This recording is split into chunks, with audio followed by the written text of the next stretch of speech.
Harka fuuni kabajamtoota daawwattoota keenya EOTC Afaan Oromoorraa oduu sa'aatii kanaaf qindeeffanne kan simbiraan geenyu ta'a. Oduu isinitti himuun isin waliin turtii kan taasisu Ankennaa Dirjeeti. Haga xumuraatti turtiin keessan nu waliin haa ta'u. Ayyaanni mul'achuu haadha keenya qulqulleettii Dubroo Maariyaam caamsaa 21 kabajamu manneen Kiristaanaa Ortodoksii Tawaahidoo Itoophiyaatti haala ho'aa ta'een kabajamee ooleera. Ayyaanni Dabra Mixmaaq irratti mul'achuu haadha keenya qulqulleettii Dubroo Maariyaam caamsaa 21 kabajamu manneen Kiristaanaa Ortodoksii Tawaahidoo Itoophiyaatti guyyaa har'aa sirnoota garagaraan bakka abbootiin Phaaphaasota garagaraa argamanitti biyyoota lallabaa hunda keessatti haala ho'aan kabajamee ooleera. Guyyaan kun guyyaa haati keenya Dubroo Maariyaam bakka Dabra Mixmaaq jedhamu irratti Kiristaanotaa fi warreen hin amanneef mul'ate yoo ta'u, Dabra Mixmaaq kunis Kawaala Gibxi keessatti argamudha. Gooftaan keenya yeroo godaansaaf gara biyya Gibxi dhufe manni qulqullummaa maqaa Dubroo Maariyaamiin akka bakka kanatti ijaaramuuf waadaa galeef. Ayyaanni kun caamsaa 21 haga 25tti kan kabajamu yoo ta'u, sababni isaas haati keenya qulqulleettiin Dubroo Maariyaam guyyoota walitti aanan 5f Dabra Mixmaaq irratti waan mul'atteefidha. Haaluma kanaan ayyaanni kun biyya lallaba magaalaa Shaggar mana Kiristaanaa Bultoo Waaqummaa Weebelaa qulqulleettii Maariyaamii fi qulqulluu Mikaa'elitti haala ho'aa ta'een ayyaanni kun kabajamee ooleera. Biyya lallaba Shawaabaa mana Kiristaanaa Tulluu Biiftuu qulqulleettii Maariyaam Adulaalaatti bakka eebbifamoo Abuna Gorgoriyoos hangafni Phaaphaasii biyya lallabichaa argamanitti haala ho'aa ta'een kabajameera. Biyya lallaba Arsii Bahaa mana lubummaa aanaa Xiyyootti mana Kiristaanaa Tulluu Biiftuu qulqulleettii Maariyaam Gondeetti bakka eebbifamoo Abuna Eelsaay hangafa Phaaphaasii biyya lallabichaa argamanitti haala ho'aa ta'een kabajameera. Biyya lallaba Wallagga Bahaa mana Kiristaanaa Dabra Tsiyoon qulqulleettii Maariyaam Naqamteetti bakka hojii gaggeessaan biyya lallabichaa argamanitti haala ho'aan ayyaanni kun kabajamee ooleera. Biyya lallaba Jimmaa mana Kiristaanaa Manbara Nigist qulqulleettii Usqaamitti bakka amantoonni hedduu argamanitti ayyaanni kun haala ho'aa ta'een sirnoota garagaraan kabajameera. Manni Kiristaanaa Dabra Saayil qulqulluu Gabreelii fi qulqulleettii Lidataa Piroojeektii Atileetii Deeggarsaa Atileet Tigist Asaffaa fi tola ooltota akkasumas amantootaan ijaarame eebbifamoo hojii gaggeessaa olaanoo mana lubummaa waliigalaan eebbifamee tajaajilaaf baname. Abdii Milkeessaa guutuu gabaasa kanaa akka ittaanutti qindeeffatee jira. Atileet Tigist Asaffaa hawaasa naannoo fi tola ooltonni deeggarsa maallaqaa taasisaniin bifa haaraan yeroo muraasa keessatti ijaaramuun kan xumurame gamoon mana Kiristaanaa Dabra Saahil qulqulluu Gabreelii fi qulqulleettii Lidataa eebbaa fi kadhannaa hojii gaggeessaa mana lubummaa waliigalaa eebbifamoo Abuna Saawuroos hangafa Phaaphaasii biyyoota lallaba Shawaa Kibba Lixaa fi magaalaa Shaggariin eebbifamuun tajaajila kennuu eegale. Sagantaa eebbaa kanarratti eebbifamoo Abuna Saawuroos ergaa dabarsaniin misoomni inni guddaa dhaloota irratti hojjechuudha. Mana Kiristaanaa yeroo muraasa keessatti hojjetanii xumursiisuun eebba guddaa ta'uusaa ibsuun misoomni jalqabaa isinidha. Isin gamoo Kiristoosidha. Hojiin inni guddaa garuu dhalootaa fi dargaggoota irratti hojjechuudha. Daa'immanii fi dargaggoota mana barnootaa dilbataatti qajeelummaan barsiisuu mana Kiristaanaaf tajaajiltoota akkasumas biyyaaf lammii amanamaa taasisanii qaruun barbaachisaadha jechuun dabalataanis eebbifamummaan isaanii ka'umsa ijaarsa mana Kiristaanichaaf qarshii 500,000 deeggarsa kan taasiste Atileet Tigist Asaffaa abbaa manaa ishee obbo Iyyoob akkasumas maallaqaa fi beekumsa isaaniin hawaasa deeggarsa taasisan galateeffataniiru. Hojii gaggeessaan biyya lallabichaa Malaaka Salaam Alamaayyoo gama isaaniitiin biyya lallaba Shaggariitti dursummaa fi hordofii eebbifamummaa isaaniin manneen Kiristaanaa hedduun ijaaramuun eebbifamaa jiraachuu isaanii kaasuun hojiin misoomaa kunis dhalootaaf kan darbu akka ta'e ibsaniiru. Sagantaa kanarrattis Maggaabii Ayilaaf Tasfaayee Qixxeessaa mata duree kattaa kanarratti mana Kiristaanaa koo nan ijaara jedhu bu'uura godhachuun barumsa wangeelaa kennaniiru. Akkasumas bulchaan mana Kiristaanichaa Malaaka Saahil Ermiyaas gabaasa dhiyeessaniin manni Kiristaanaa kun bara 1995 irraa eegalee waggoota dheeraaf tajaajila tsabalaa kennaa turuu isaa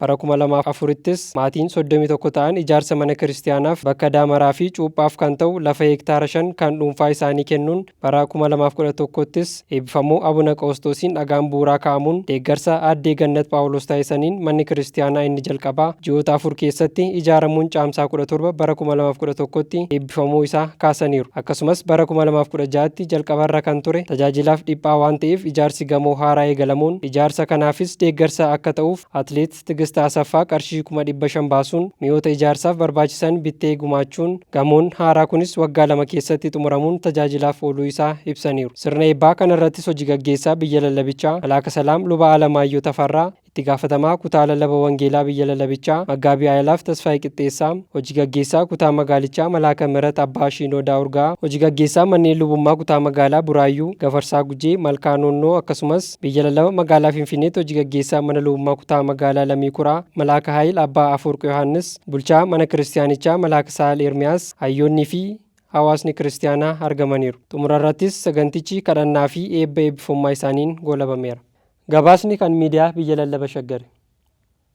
Eebbifamoo Abuuna Eelsaay Phaaphaasii biyyoota lallaba naannoo Somaalee Jijjigaa fi Arsii Bahaatiif magaalaa Asallaa mana kiristiyaanaa Dabra Mitsilaal Qulqulleettii Dubroo Maariyaamitti simannaan ho'aan taasifame.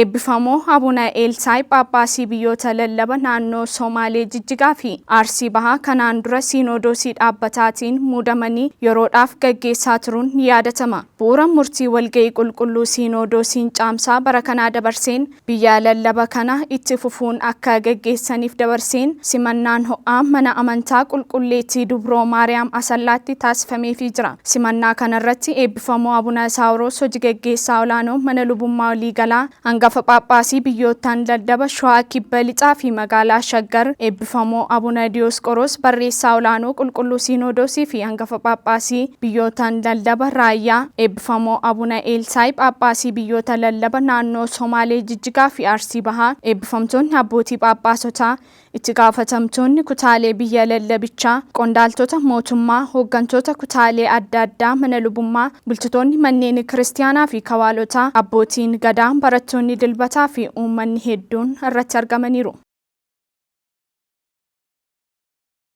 Gamoon mana kiristiyaanaa Wacee Anqatsa Biraan Qulqulleettii Maariyaam ijaarsi isaa xumuramuun hojii gaggeessaa olaanoo mana lubummaa waliigalaa eebbifamoo Abuuna Saawuroosiin eebbifame.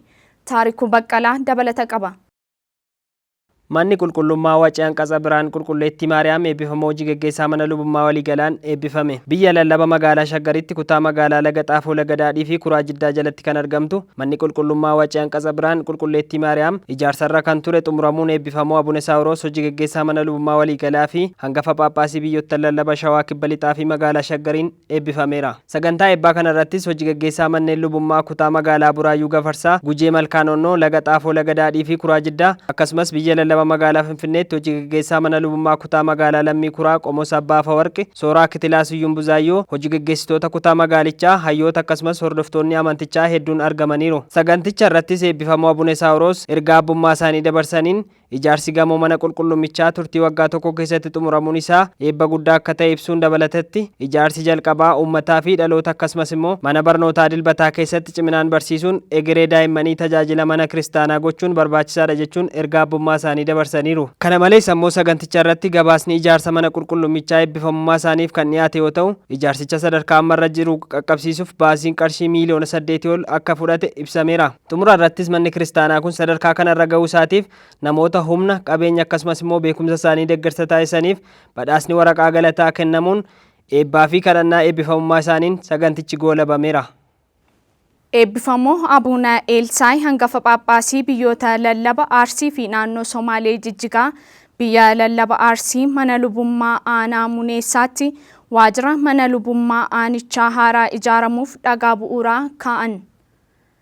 Eebbifamoo Abuuna Eelsaay hangafa Phaaphaasii biyyoota lallaba Arsii fi naannoo Somaalee Jijjigaa miseensa qulqulluu Siinodoosii biyya lallaba Arsii mana lubummaa aanaa Muneessaa waajjira mana lubummaa aanichaa haaraa ijaaramuuf dhagaa bu'uuraa kaa'aniiru. Sagantaan kunis manni lubummaa aanaa Muneessaa hamma ammaatti waajjira mataa isaanii sadarkaa isaa eeggate kan hin qabnee fi ammatti manneen kiristiyaanaa 34 kan of jalatti qabu yommuu ta'u, hooggantoota manneen kiristiyaanaa fi yaa'iiwwan lallabaa waliin mari'achuudhaan yeroo ammaa kana waajjira mataa isaanii ijaarrachuuf kan karoorfatan yommuu ta'u, magaalaa Qarsaa keessatti iddoo waajjirichaaf lafti qophaa'etti guyyaa kana caamsaa 2018 ijaarsa waajjirichaatiif eebbifamoo Abuuna Eelsaayitiin dhagaan bu'uuraa kaa'ameera. Gama biraatiin ijaarsi waajjiraa kun yeroo gabaabaatti eegalee saffisaan hojjetamuun gara tajaajilaatti akka galuufis eebbifamummaan isaanii gorsaa fi qajeelfama abbummaa isaanii dabarsanii jiru. Dabalataanis eebbifamummaan isaanii yeroo ammaa kanatti biyya lallaba Arsiitti imala duukaa bu'ummaa bal'aa taasisuun manneen kiristaanaa fi hojiilee misoomaa garaagaraa daawwachuu irratti argamu. Gabaasni kan miidiyaa biyya lallaba Arsiiti. Kabajamtoota daawwattoota keenya EOTC Afaan Oromoo irraa oduun guyyaa kanaaf isiniif qindeeffanne haga ammaatti kan daawwattan ture. Oduu isinitti himuun isin waliin turtii kan taasise Ankennaa Darajjeeti. Qophiilee EOTC Afaan Oromoo fan biroo waliin turtii gaarii.